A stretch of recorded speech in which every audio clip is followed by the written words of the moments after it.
Hey guys, it's Tiny Tom Logan back with another video for you. And today we're on to subscriber video number 22. Seems ages since I made the first one, way back in many years ago now. Number one was actually in the shed with my little sister. Anyway, I posted on Facebook, and for those of you that don't follow me on Facebook, I've got the Tiny Tom Logan Facebook page.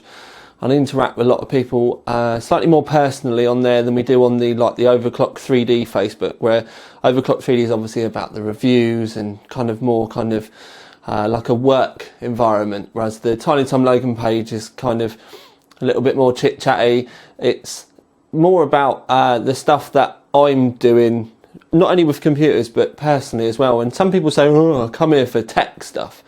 And the reason why the Tiny Tom Logan page started in the first place is I had so many people add in my personal Facebook page, and then the trouble is I was getting people at like 2 and 3 o'clock in the morning, or when I was staying up late, obviously different time zones, asking me questions, like direct questions on Facebook chat.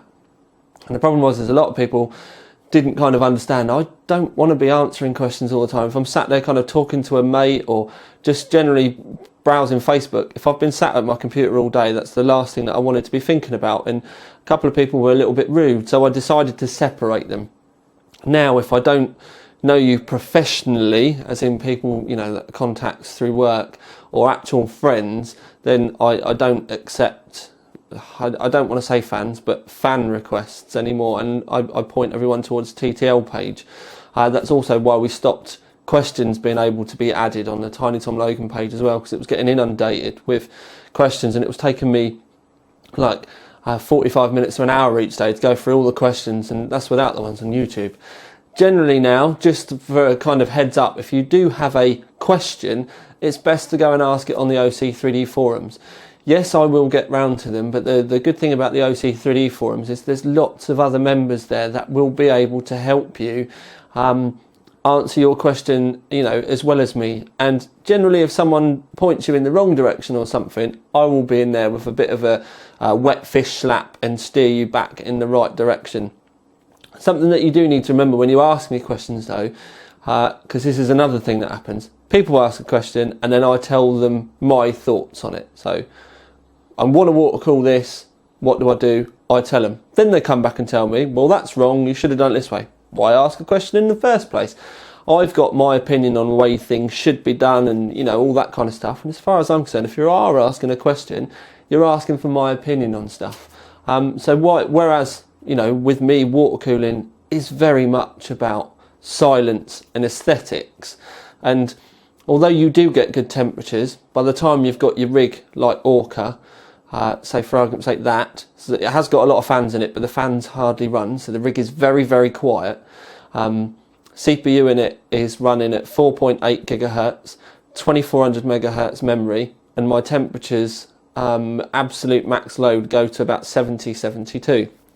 I'll talk about Orca a little bit more in a minute. Go to about 70, 72. Now I'm very happy with that. And don't forget that's a CPU temp, not a coolant temp. I'm very happy with that because it is so, I can't hear it. The only thing I can hear is when I first turn it on is the PSU fan, where it spins at 100% for 5 seconds, and that, just to let you know, when it spins for 5 seconds, that's the PSU going, right, what's my maximum fan speed on the fan? It tests it, right, we know, and then it shuts it all back off and goes into passive mode again. So that's the noisiest bit of the rig. And then, the camera now is nigh on. The back of it's practically on Orca at the moment. It's on the tripod, and it's about, it's probably about 5 or 6 inches away from the back of the rig, and you can't hear it. I can't hear it from the other side of the room. So some people prefer one way, some people prefer another. If you ask me a question, I will give you my opinion. But anyway, so have a list of things to talk to you about, because when I started, I was talking about Facebook. I posted up there, what did people want me to cover in the subscriber video. We used to do these regularly, and to be fair, I do need to do them a bit more, because it's a nice kind of, I know the videos are impersonal anyway, but it's just a good way for us to have a bit of a chit chat. I have got some plans on other things going forward in the future.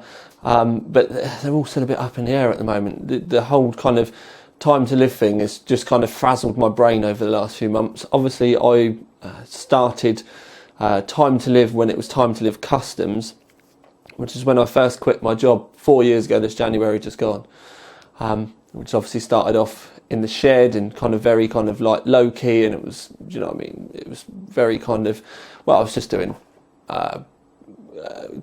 I suppose builds really, but they were mods, you know, with all the paint and stuff. I do want to try and get back to a point where I can start dabbling with that again, not in a professional make money sense, but in a, I like the kind of design aspect and making something. I don't just like building a water cooled rig in a case. That to me, just taking other people's parts and chucking it in a case is just a build. It's something that anyone can do. Yes, you do need to kind of, you know, get things looking nice, and you can spend time getting stuff tidy and stuff like that. But that was why I spent so much time with Orca. And although for me personally, Orca was very basic mod, it's still, you know, custom to a sense. It's not, you can't buy that, you know, you can't buy the striker and just chuck it in like that. You would have to spend some time and a bit of money on it, and obviously I did spend a fair bit of time on it. But yeah, it's something that I do want to, you know, do more of. There was, with Orca, it really did come down to time, because a lot of people were like, why did it take so long? But I was doing Orca around the normal website stuff, normal life. You know, when I've been working in here all day, you know, in the office all day, I didn't then want to go off and, you know, do Orca in the evenings as well. So I did it as and when time and my own patience and kind of stuff allowed. And I suppose really I am more restricted now, because before I had a workshop, I had somewhere to go and make a mess and make noise, and, you know, easy access to the body shop to go and paint stuff and everything again. And I suppose I still can get in the body shop really easy. It's only a case of going up there. But it's, I don't know, it's just kind of, it has got difficult for me at late to try and squeeze everything in, but also have that downtime in the evenings as well, because I for quite a long time, everything was about work. If I was awake, I was working on something to do with PCs. Recently, I've had to learn to kind of take myself away from that and have time to just go and see my friends, go out on my bike, go to the gym, get out in the sun, do you know what I mean? Get some vitamin D, which is what I was actually doing yesterday. I was going to make this video yesterday, and it's when I woke up in the morning, it was such a nice day outside. I was like, no, that's it. I knew I didn't have any deliveries due, so I literally went out for the day. And living where I am, it's such a lovely kind of, the scenery is amazing. So I just literally went out walking, did walking around the cliffs, down along the beach. It was lovely. So yeah, there's a little bit of insight for you there with that. I will get to Orca, it's on the list. We'll talk about the coolant in a minute. Main order really was the fact that Jonny Guru come to visit me, and yes, Jonny Guru from jonnyguru.com. But just to kind of clarify, Jonny Guru, he did start jonnyguru.com and, you know, pushed it and kind of made it famous. But for the last couple of years, another guy's been running it. And essentially what Johnny's done is kind of handed the reins over to another dude. And I apologise, but the name is, I should have written it down, I can't remember. And he's now running the website and doing the reviews. Jonny Guru, the original Jonny Guru, now works for Corsair in their power supply division. And Corsair flew him over to see me and run me through my new power supply tester. Now, obviously, I could have read guides and gone through the manual and stuff, but and the PSU tester, I've got the Sunmoon 5500. It was quite daunting to look at it. I hadn't even turned the damn thing on before Jonny got it, and I have to admit, within literally an hour and a half, maybe 2 hours, I had it dialed. And it's just because to have someone just to go, that's that, and show you how to do everything, you watch them do it, then you do it yourself, and you're like, okay, there was, you know, I mean, I shouldn't have been so worried in the first place. This isn't the worrying thing for me. It's having to soak up all the knowledge about specifications and all that kind of stuff that I'm going to have to get in my head and then bring to reviews, because obviously I'm going to be doing video reviews of power supplies. and it's never really been done before. So it's something that I need to kind of work stuff out and how I'm going to lay it out. Also, what I'm going to be doing over the next few weeks is I'm going to be testing other power supplies. I've obviously got the Thortec here, which we can use as a baseline for bad stuff. But then we've got the AX1200i, the AX760i, the AX860i. I've got a NZXT 1000 watt power supply behind me. I've got a Fractal 1000 watt. I don't know which ones I'm going to do, but I'm going to do a few power supplies just so that I can start populating some graphs. And then also when I do start testing, as in doing proper reviews, I've got something to base my conclusions and my opinions on the units on, because I've already done some testing previously. So I will probably be sharing the videos with you, like doing the Thortec. I may put the Thortec and the AX1200i in a review together, just so that I can flick you between the results quite quickly to show you a bad power supply and a good power supply. Now that won't be a review as such, it will just be a video of me showing you, the tester and the results. But then going forward, those results that we get in that video, you'll see appearing in the graphs on Overclock 3D, because what I will be doing is I'll be having a basic review on Overclock 3D, because I'm no master at power supplies. I'm not going to pretend to say that I know everything. So I'm going to be doing what I would call layman's reviews, which are the highlights of the reviews, the main things that people want to know about, which essentially is going to be load, voltage and ripple.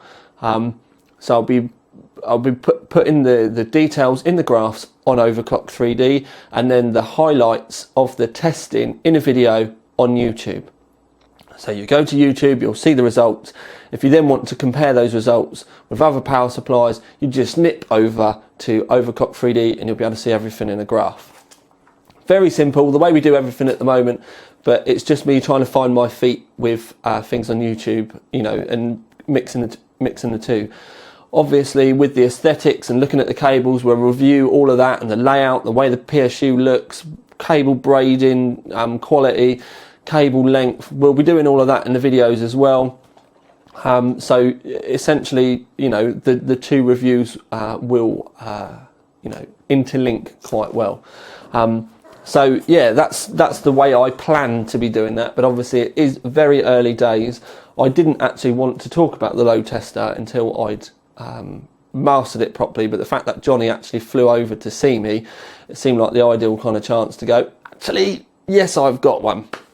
But obviously this, I can't stress enough, this is very, very new to me. So I probably am going to end up making mistakes. But this is one of the reasons why I want to do it publicly, because then if I do make mistakes, I need to learn by them. And the best way for me to learn by them is the way I say to everybody else, is by making those mistakes in the first place. Hopefully it won't mean that I slate power supply when it's not that good. It will just be something someone can point out to me and go, actually, if you'd have done this a little bit better. But hopefully the unit should do most of the hard work. There's things like, quite confusingly, obviously in the UK we have 240 volt electric, but all of the power supplies are tested for the 80 plus rating, so the 80 plus, then bronze, silver, gold, platinum. They're all tested at 110 volts. So if I want to, stringently go through those results to make sure that they're passing the efficiency ratings, I then need to feed this unit. Feed the power supply through this unit with 110 volts, which means I need to get a converter. So it goes from 240 to 110. So that's something I also need to be thinking about. Or I could just go with, putting the efficiencies of the unit with 240 all the way through. There's many complicated things that I kind of need to get my head around and make some decisions about. Because technically, if you're testing at 240 volts, you can't say whether it passes efficiency or not, because the efficiency at 240 volts will be much higher, as in better, than it will be at 110 volts. Because at 110 volts, it'll be pushing loads more amps through. So it does get, like I said, it does get quite confusing. And these are all the things that I need to kind of get my head around. I think I've gone to the hassle of getting a load tester. I probably should get a converter to start doing 110 volts, just so that we can see exactly and very precisely whether they do pass the the efficiency rating. So again, these are kind of things that it's all up in the air. Other thing people wanted me to talk about is TNR. She's here. You can see this mesh won't be staying here, but there's that. If I turn her around, we can put her up there like that. So that's for my racing rig. Now the racing rig is in the front room. Confusingly, it was living on the old the Nürburgring rig, TNR. The Nürburgring rig was white and blue. My mate Ben that I train with, he's my kind of gym buddy. He needed a PC quick, so essentially a while back I ripped the graphics card out and Ben took the Nürburgring rig and he now uses that as his daily driver. I was going to be upgrading anyway, so it just seemed to be like the kick up the bum, but I ended up building the rig that was going to become TNR onto a test bench, and pretty much ever since it's been bouncing around review bits. It was going to be on the Maximus 5 formula. And at the moment, most of the parts for TNR are in the 350D, but on a Maximus 5 Genie. And it has got to the point where I am thinking about Haswell, and do I wait a little bit and then, chuck a Haswell rig in this? But people asked, obviously I want to mod the 500R, because I don't just want to chuck bits in it. That's defeatist for me. I could just technically use a H100.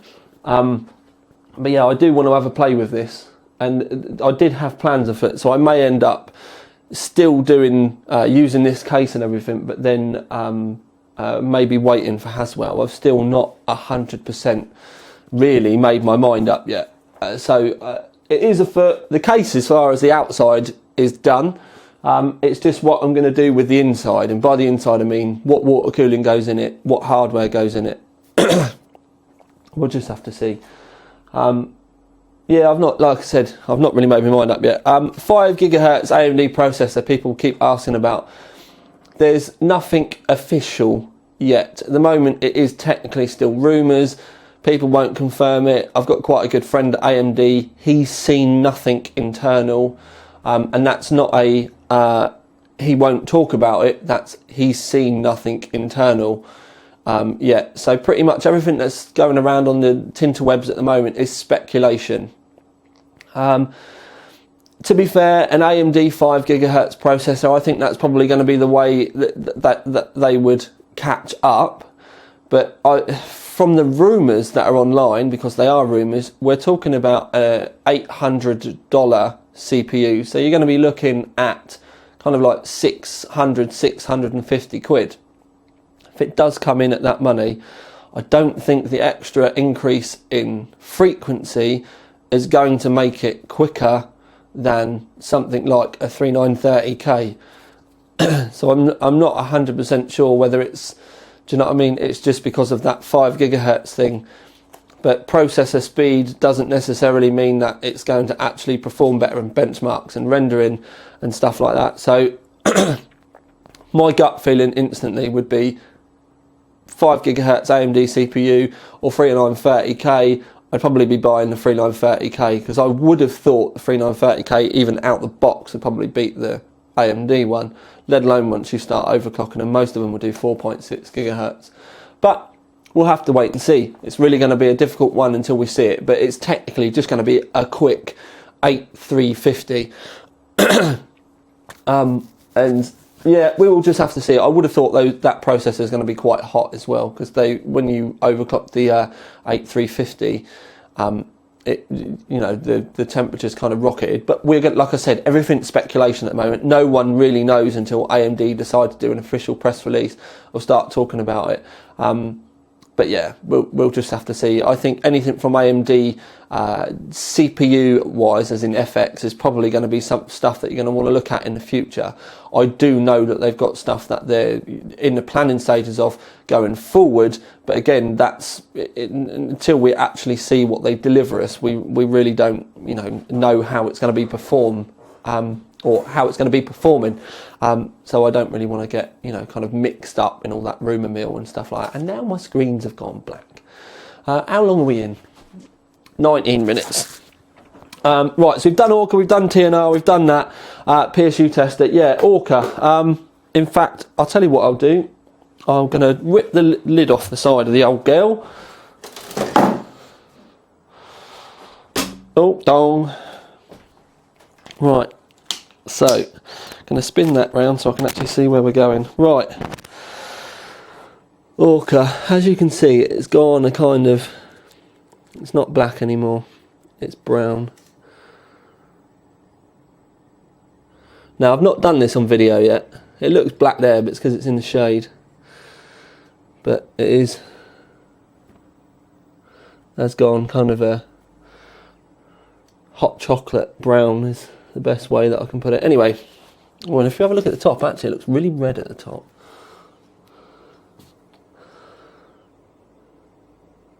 Anyway, right.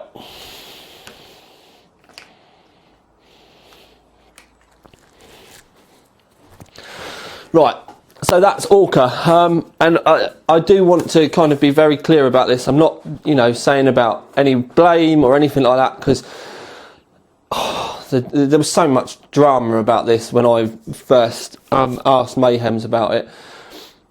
His instant kind of reaction was I didn't flush the loop properly. Now, I know when I built it, I flushed it all out. I was quite anal about it all as well, because I not only flushed it with...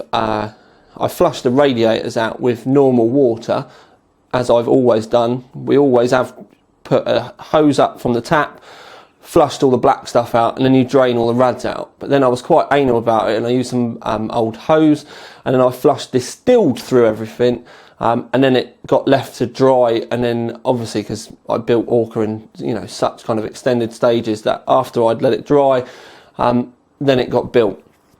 Now, a lot was said at the time about pH ratings, and it was apparently acidic, and that's why it had gone that funny colour.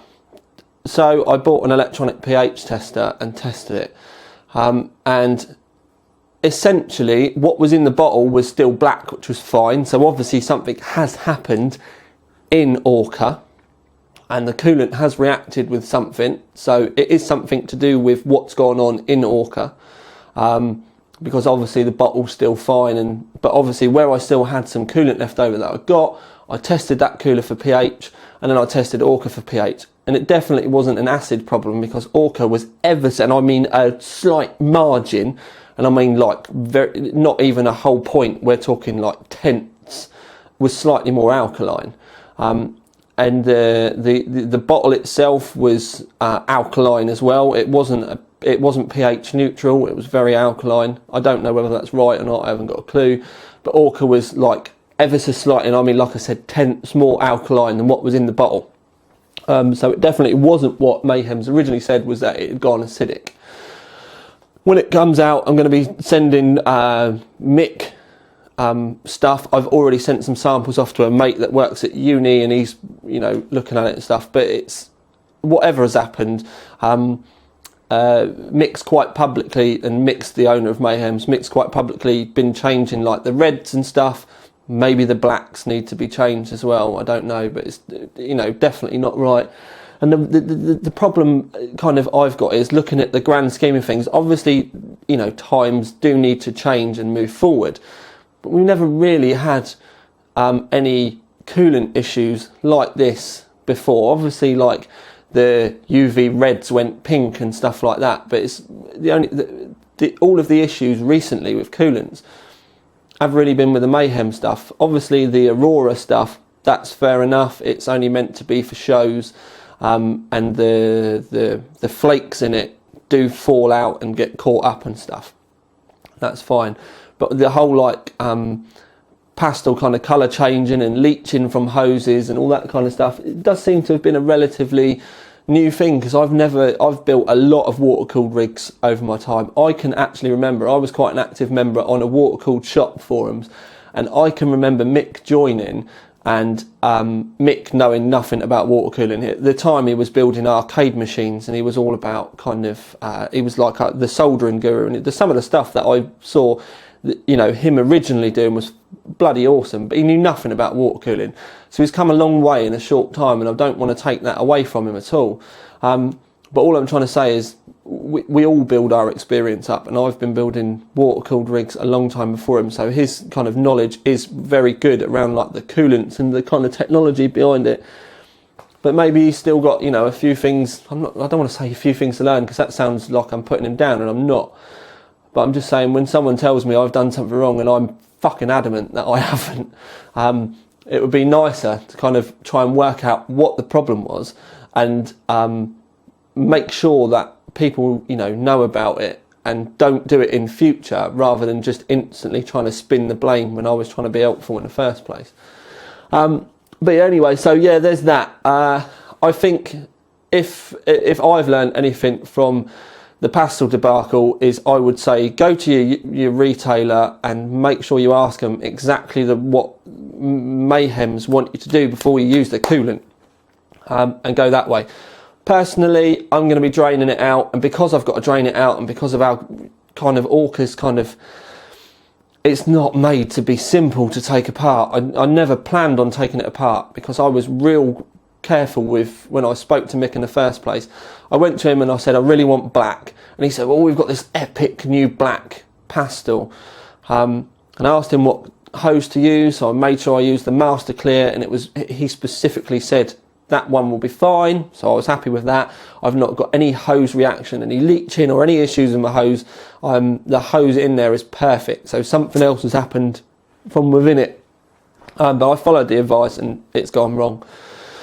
So I've got to take the whole rig apart to be able to drain it, which obviously as an enthusiast is not something you really want to be doing, let alone the fact that it's meant to be a memorial PC for your mum. So I'm really not happy about having to take it apart, which is why I'm going to be switching back to normal coolant, and I'm going to be using XSPC EC6 Blood Red. A lot of people said they thought I should have used Blood Red in the first place. Yeah, so I'm going to be draining all the pastel out, going to be flushing all the radiators again. I'm going to be changing the hose. I'm going to be cleaning the blocks. Going to have to take all the blocks apart. So it's essentially going to be getting a service that it should have had at 6 to 10 months. But now, and then I'll be putting it all back together again, but going with the Blood Red. Whether I make any changes at that point in time with the spec or not, I don't know. Obviously, that would be a good point for me to put individually braided cables on the AX860i, so I may do that. I'm not going to be putting Haswell in there, because obviously I want the cores that I've got with this. The only thing that I am thinking is it depends on whether Intel have got the 3980X ready, but because of the Haswell launch, I don't think we'll probably be seeing the 3980X until we see IVE. Which will be later on in the year. It's still going to be going on socket 2011, but I reckon that's when they're probably going to pencil that in, and they'll do that then. So I probably will get round to draining this, and because just to show you how kind of a pain in the arse it is to drain this, obviously I've got some, I've not got a drain line in it. I never build drain lines into my rigs, and that's because I build them to look tidy and to work. Like I said, I never plan to be ripping this apart this soon, but it will be an all-out job. I've got to drain the radiators, flush all the radiators through, because obviously I want to get all the coolant out, because I'm going with a different colour. So it's like I've got to strip the whole rig down and then build it all back up again. So it will be 2 or 3 days work to do properly, and that's why it's still there with the the coolant. Admittedly, the coolant has got to that brown colour and has stayed that. The only way I can explain it is if you made hot chocolate and had it in a glass, that's the colour of the coolant at the moment. So yeah, I do just want to be very clear, because I'm not trying to fucking stir up hate, and I'm fed up with all the fucking shit with this. I wish I'd never used it, but I'm not trying to say it's Mick's fault, personally or anything. I'm just trying to say something's happened in that rig. I'm obviously not very happy about it, because I've done everything that you would expect to do normally, and probably more than a lot of people would have done, and something's happened in there. It was all brand new bits. It was all, I'd cleaned everything out. I was, I was stupidly anal with it. So I don't know what's happened. Some people said it was heat. And I don't think a 70 degree CPU temp, not a fucking coolant temp, I don't think a 70 degree CPU temp was bad for that, but do you know what I mean? Some people seem to think that's hot. Ridiculous. But anyway, yeah, so that's where Orca is at the moment. Obviously, I am gutted. I am proper gutted. I didn't want it to be like that. I used mixed coolants because I really wanted that nice, thick, oil black colour. Right, it is a bit green, to be fair, especially when you get it on cloth. But anyway, I used it because I liked it, and I've always used mixed coolants. But to be fair, with the way he reacted when I sent him an email about it, and it got posted up on forums, that was why I then posted on the TTL page. And because of all of that, I'm now going, like I said, I'm going back to using ordinary coolant like the XSPC stuff, and I will be using a lot more XSPC stuff in the not too distant future. And sadly, because of the way things got reacted and instantly twisted to try and make me look bad, I can't be dealing with that anymore. I just can't be bothered. So yeah, I shall be switching over to just normal stuff now and just washing my hands of it. It also does mean, because of my experiences and stuff, when people ask me about coolant, I will be telling them to use ordinary stuff. Use XSPC or phaser again. It's a sad one as well, because I was really trying to champion mixed stuff. And I don't want to say I've been treated badly, because he did send me some other black stuff, but it's more the point that I didn't want to have to be draining my rig. And like I said, I've done everything and more than most people would be doing to put their rigs together, and it would have been nice to have gone, fuck, shouldn't have done that, Tom. We need to try and get this sorted, rather than it's your fault, you know what I mean, fucking, you've put your rig together wrong. Don't see after flushing how I could have done it wrong. But anyway, done and dusted. Like I said, moving on to XSPC coolant, I'd be willing to bet a month's wages this ain't going to fucking change colour. So yeah, that'll be that done and dusted. The sooner that we have... Oh no, I'm not allowed to talk about that. So yeah, so I should be moving on to this, and then that's that. Right, moving forward, reviews. I've got another Iceberg 240, because I've got one and then I got the original one. Now the original one, I'd done the review, and then Cooler Master said they were going to be changing a lot of stuff. So I didn't put that review live. I didn't see any point, because it wasn't going to be getting released to the public. So now I've got one that is going to be getting released to the public. I will now be reviewing that one. So yeah, that was just me, my time. I didn't really see the point in that at that point in time. Yeah, so that's that. We've got the new NHU12 and I think it's U15, no, NHU14S from Noctua. So I've got new Noctua single tower coolers that I'm going to be testing. They've also been sent with extra fans, so I will be doing those in the not too distant future. But I've got a lot of stuff to do. I've got graphics cards that I need to do. I've got those air cooling stuff. I need to find time to test power supply stuff.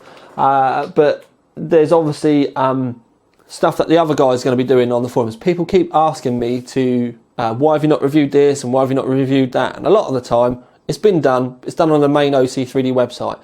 I'm the only one that does videos. All the other guys are just kind of, writing article guys, and you really do need to go and start looking on the main OC3D website to see the masses of other stuff that we do. It was the website and forums that my Time to Live media company bought to kind of bring in and kind of amalgamate with the videos.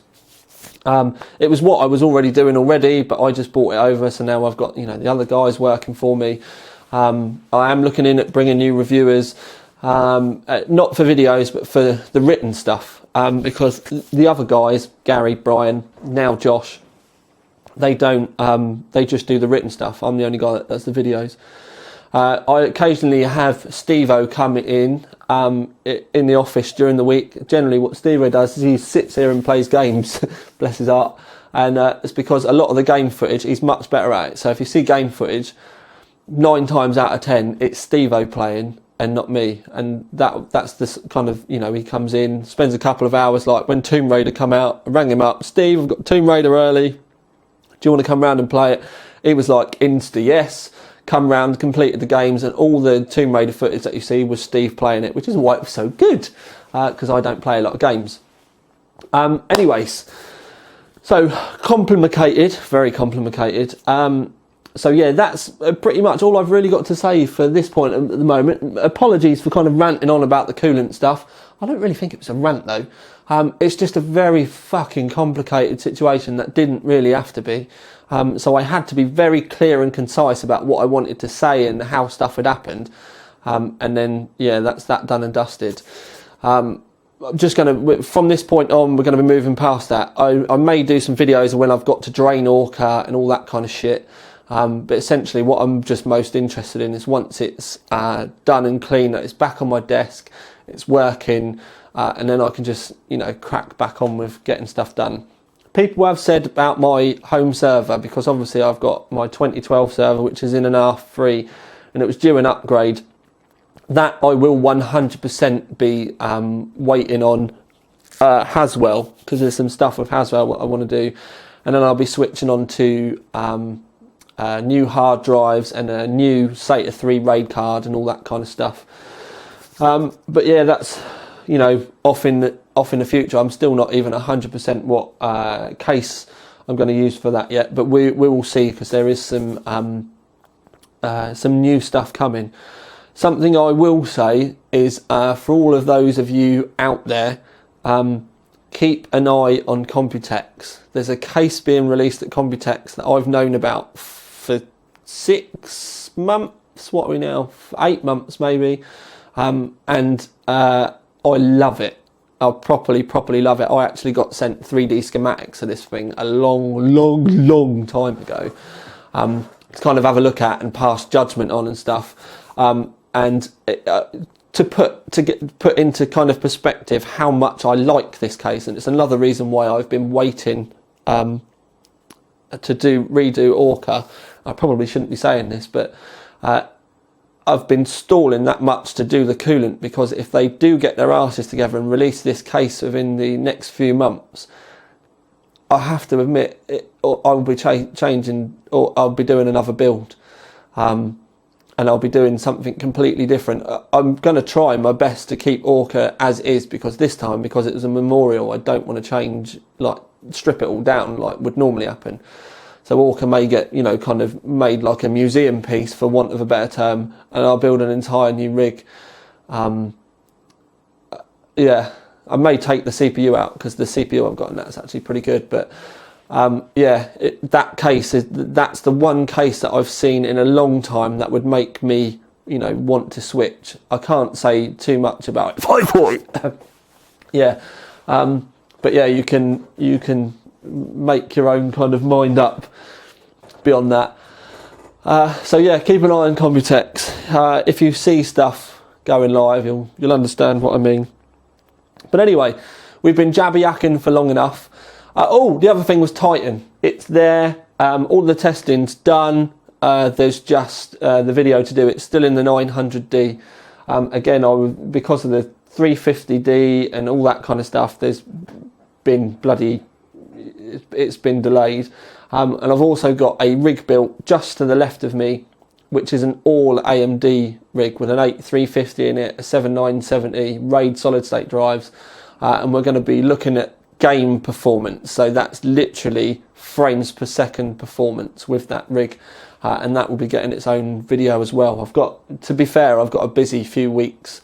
I really need to get my arse in gear and stop going out in the sun and actually start making some videos. But anyway, this is Tiny Tom Logan with subscriber video number 22 out.